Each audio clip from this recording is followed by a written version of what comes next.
नमस्कार दोस्तों, मैं कृष्णमूर्ति आप सभी का स्वागत करता हूं लर्निंग मिरर यूट्यूब चैनल में। दोस्तों सभी ने जो है 17 पॉइंट अपडेट किया है इन्वेस्टर्स के लिए। तो जो फर्स्ट टाइम इन्वेस्टर्स हैं, जो इन्वेस्टर्स हैं मार्केट में, उनके लिए ये बातें जानना जरूरी है। तो आप देखते रहें, सब कुछ मैं बताने वाला हूं। अगर आपको वीडियो अच्छा लगे कृपया लाइक करना, सब्सक्राइब करना और शेयर करना। सबसे पहला पॉइंट जो है, only deal contact with registered stock broker, check the registration certificate of the broker with whom you are transacting. आप जो ब्रोकर से ट्रांजैक्ट करते हैं, मेक श्योर वो ब्रोकर जो है सेबी से रजिस्टर्ड हो। ध्यान रखना, ऐसा नहीं कि आपने किसी को पैसे दे दिए, वो आपके बिहाफ में जो है बोल रहा है सर ये ब्रोकर है आप इसमें ट्रेड करो, और उस ब्रोकर का आपने नाम नहीं सुना, आपने सेबी पे रजिस्ट्रेशन नहीं देखा हो। तो जो ब्रोकर का नाम बोला जाए उसका आप गूगल सर्च कर लें, सेबी रजिस्ट्रेशन देख लें, अगर अवेलेबल है तभी आप उसको ट्रेड करें। या फिर उस ब्रोकर का वेबसाइट देख लें, वहां पे नीचे में उसका सेबी रजिस्ट्रेशन नंबर होगा, वो नंबर कॉपी करें, गूगल पे सर्च करें और देखें सेम ब्रोकर है या नहीं है। तब जाके जो है पैसे आप उसको दें और ट्रस्ट करें, नहीं तो जो है आपके पैसे पे रिस्क रहेगा। दूसरा पॉइंट जो है, kindly fill all the required information in the your KYC paper by yourself and get a signed copy of your KYC paper from the stock broker as per the rule. Check all the terms and you have to agreed and accept. ये इसका कहने का मतलब है, जो भी आप KYC sign करते हो एक बार आप पूरा पढ़ लें। जो भी केवाईसी आप साइन करते हो सारे ब्रोकर भेजते हैं आपको, तो कोशिश करना कोई नया ब्रोकर हो जो रजिस्टर्ड नहीं हो, या होता है ऐसा फ्रॉड हो रहा है आपका। जैसे मुझे लाइव में आए थे सवाल, सर मुझे कोई ब्रोकर को मैंने पैसे दिए थे, वो ब्रोकर का नाम मैंने सुना नहीं है और वो फोन उठा नहीं रहा है। तो ये गलती मत करना। जो भी होता है, अगर आप प्रॉपर प्रोसीजर के थ्रू जाते हो तो केवाईसी खुद से भरना है, आपको पढ़ना है। जो टर्म्स एंड कंडीशन समझ नहीं आता ब्रोकर से आप पूछे। अगर आपका रजिस्टर्ड ब्रोकर है तो वो केवाईसी आपको मेल पे सेंड कर देगा, आपके फिल करने के बाद उसको आप फिर से जो है एक बार वेरीफाई कर लें। तीसरा पॉइंट है, select electronic email contract notes financial details only if you are yourself you are computer savvy and have your own email account and view the same daily regularly. इसका कहने का मतलब है, अगर आप टेक सेवी है, अगर आपको पता है मेल कैसे चलाते हैं, कंप्यूटर कैसे चलाते हैं, तब ही आप जो है इलेक्ट्रॉनिक ईमेल कॉन्ट्रैक्ट नोट का यूज करें। अगर आप किसी और का ईमेल आईडी दे रहे हैं, या फिर कोई बोल रहा है सर जी मैं अपना खुद का ईमेल आईडी डाल देता हूं, फोन नंबर डाल देता हूं, जो आएगा मैं चेक करता रहूंगा, मैं आपका एडवाइजर हूं, बिलीव मत करें। आप जो है फिजिकली कॉन्ट्रैक्ट नोट का जो है साइन कर दे। थोड़ा बहुत चार्ज लगेगा आपको, लेकिन आपको पता चलता रहेगा क्या हो रहा है नहीं हो रहा है आपके अकाउंट में। समझ गए? अगर आपको कंप्यूटर चलाना नहीं आता, ईमेल चलाना नहीं आता, तो ये काम जो है आप ध्यान देखेंगे, कंपलसरी देखना है आपको।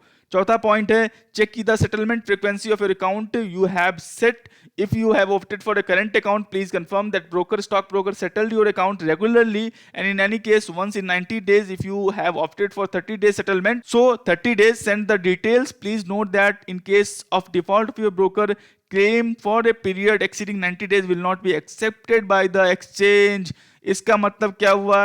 हर ब्रोकर का रूल है, जो भी सेटलमेंट होता है आपका, मान लो चाहे वो स्टॉक्स का हो चाहे वो फंड्स का हो, मान लो आपके ब्रोकर के अकाउंट में स्टॉक्स और फंड्स हैं, तो कंपलसरी 90 डेज के अंदर उसको आपके डीमेट अकाउंट में, चाहे वो स्क्वायर्ड ऑफ करके, चाहे आपका फंड जो भी है 10,000 से कम का है तो नहीं करते कोई ब्रोकर, वैसे कर देते हैं, तो आपके फंड्स अकाउंट में भेजना कंपलसरी है। अगर नहीं भेजते हैं तो आप क्लेम नहीं कर सकते 90 डेज से ऊपर का कुछ भी, और आप ब्रोकर डिफॉल्ट होता है तो वो चीज ध्यान रखना। अगर आप 30 डेज का सेटलमेंट करते हो तो 30 डेज के अंदर जो भी आपका फंड्स और सिक्योरिटीज है आपके बैंक अकाउंट में और आपके डीमेट अकाउंट में आ जाना चाहिए। इसका कहने का मतलब ये है। ये भी पॉइंट आप समझ गए। पांचवा पॉइंट है, confirm that the amount security shares has been paid to your account within 1 working day from the date of payout. Confirm that you received contact note within 24 hours of your date. जो भी आप funds और security जो है withdraw करते हो, कुछ भी करते हो, वो आपको 1 वर्किंग डेज के अंदर जो है आपका पे आउट हो जाना चाहिए।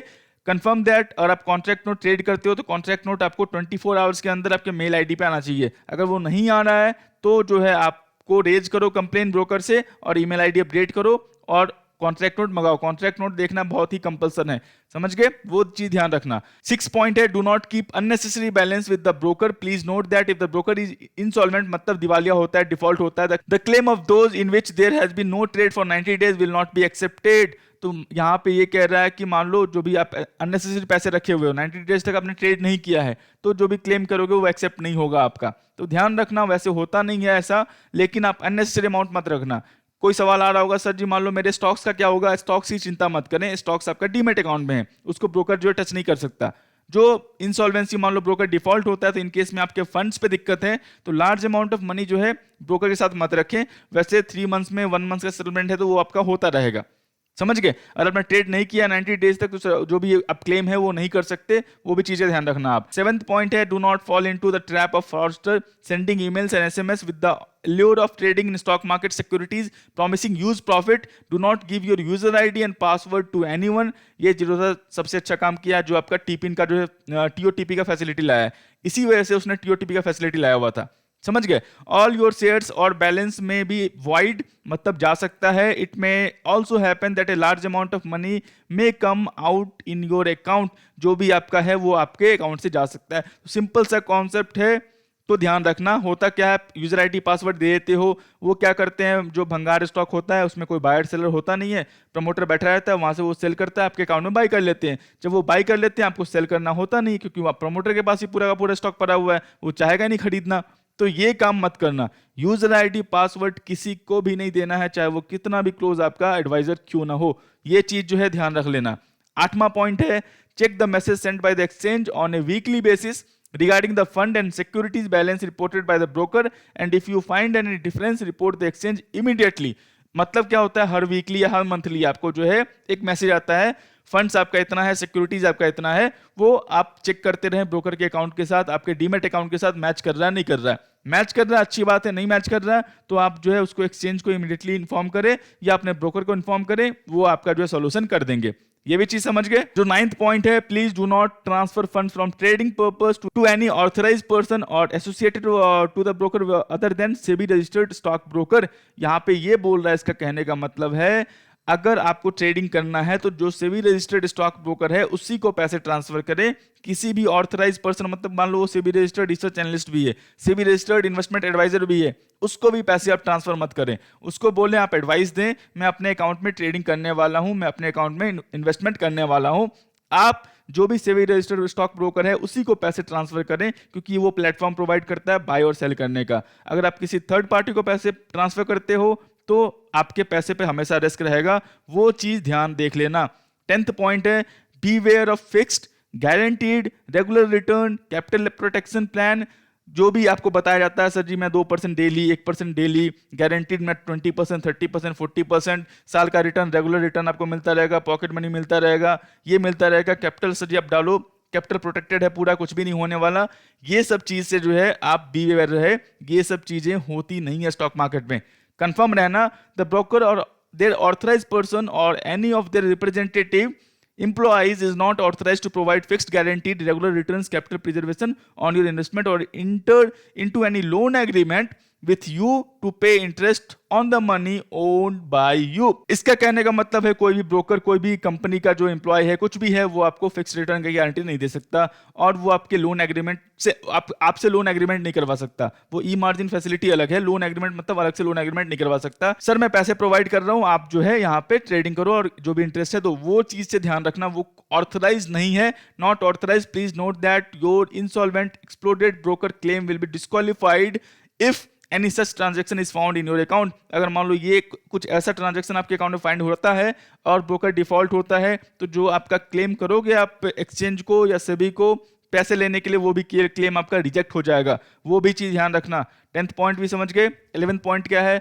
Make sure that your stock broker always has your new and corrected contact details like email ID, phone number, email ID and mobile number is required, and you will need to provide mobile number to your stockbroker for update in the exchange records. If you are not getting regular messages from the stock exchanges depository, you should take up the matter to the stock exchange broker, stock broker और exchanges। अगर आपको stock broker से, stock exchange से regular update नहीं आ रहा, जो भी आप ट्रेड कर रहे हो, जो भी आपका कुछ भी हो रहा है वहां पे बाय सेल कर रहे हो, तो आप जो है एक बार ब्रोकर को और एक बार एक्सचेंज को मेल करो या फिर मैसेज करो या फिर कांटेक्ट करो कि मेरे पास ये मैसेज नहीं आ रहा, वो अपडेट कर देंगे। ये कंपल्सन है, समझ गए, आपके सेफ्टी के लिए ये। 12th पॉइंट ये है, do not ignore any emails SMS received from the exchanges for the trade you have done. Verify this with the contract note, account details received from your broker. If there is any discrepancy, immediately inform your broker in writing with it. And the stock broker does not respond, report it immediately to the exchanges depository। इसका मतलब क्या है कि जो भी आप trade करते हो उसका मैसेज आपको शाम को नहीं आता है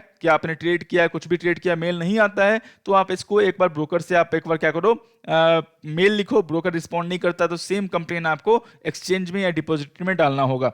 समझ गए? यही हो गया आपका 13 पॉइंट है regularly verify the consolidated account statement CS received from the depository and reconcile with your trade transaction. जो भी स्टेटमेंट आपको डिपॉजिटरी से आता है, चाहे वो एनएसडीएल हो या सीडीएसएल हो, उसको आप एक बार देख लें, ट्रेड से मिला लें। जो आपका स्टॉक्स आपके डीमेट अकाउंट में गया है वो मैच कर रहा है, नहीं मैच कर रहा है। तो ये 13 पॉइंट था। 14 पॉइंट में trade verification facilities also available on NSC website which you can use for verification of your trade। तो ट्रेड वेरिफिकेशन जो फैसिलिटी है एनएससी पे अवेलेबल है। जो भी आप ट्रेड करते हो एनएससी बीएससी पे अवेलेबल है। तो जो भी आप ट्रेड करते हो वो जाके वहां पे आप एक बार चेक कर लो, जो भी आपने ट्रेड किया है या फिर जो ट्रेड आपको बताया गया है आपके एडवाइजर के द्वारा, क्या वो रियली हुआ भी है या नहीं हुआ है। तो ये चीज जो है एक बार ध्यान देख लेना, खासकर जब एडवाइजर आपको बोलता हो तब जो है आपको ये चीज जरूरी करना है। 15 पॉइंट है broker are not allowed to accept transfer और सिक्योरिटीज एज मार्जिन।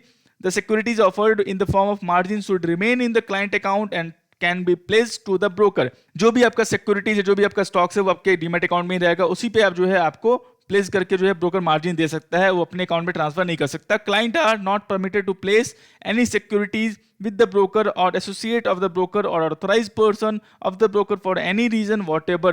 आपको उसमें ट्रांसफर करने की जरूरत नहीं है। The broker can collect securities belonging to the client only for depositing the securities sold by the customer।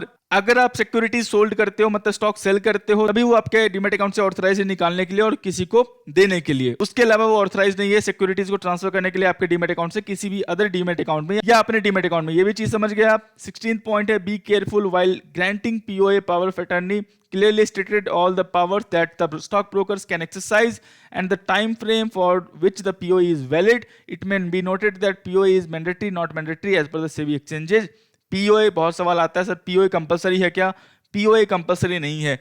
अगर आप कंफर्टेबल हो टीपिन के साथ और ओटीपी के साथ तो आप जो है पीओए सबमिट मत करो। अगर पीओए किसके लिए होता है, आप ई मार्जिन यूज करते हो या फिर आप कुछ और यूज करते हो तो पीओए दे सकते हो। लेकिन जो पीओए आप देते हो उसमें लिख सकते हो किसके लिए मैं दे रहा हूँ, क्या टाइम फ्रेम है, वो सब भी आप मेंशन कर सकते हो। लेकिन अच्छे ब्रोकर में दिक्कत नहीं होती, तो आप एक बार देख लेना आपके मर्जी पे है क्या है नहीं है। समझ गए? 16 पॉइंट जो है कंफर्म हो गया। 17 पॉइंट है do not share password internet account with anyone, do so is like sharing your safe money. इसका मतलब क्या हुआ, कोई भी इंटरनेट पासवर्ड, कुछ भी अपना अकाउंट डिटेल्स किसी के साथ शेयर मत करें, चाहे कोई भी हो। ऐसा करना एक तरह से वैसा है कि आपका सेफ मनी पड़ा हुआ उसको बांटने जैसा है। सिंपल कॉन्सेप्ट है।